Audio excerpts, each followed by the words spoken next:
Hi guys, welcome back with me again in this channel. On today's tutorial, I'm going to show you how you can create a short looping videos on Instagram Notes.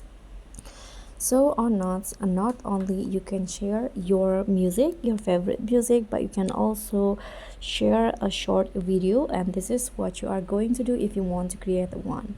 After you open your Instagram, you can go to your DM page, and then here click on this drop a thought button, and to create a video you can just click on this camera button under your photo profile. Now you can just start recording a video.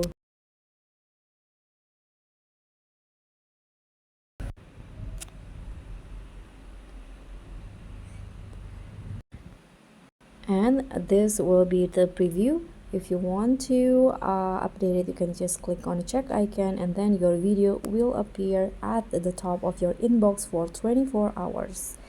Just click on the check icon, and here you can also drop a thought and just click on share. So that's all from me. Thank you so much for watching. Don't forget to like, comment, and subscribe. Also click on the thanks. Bye.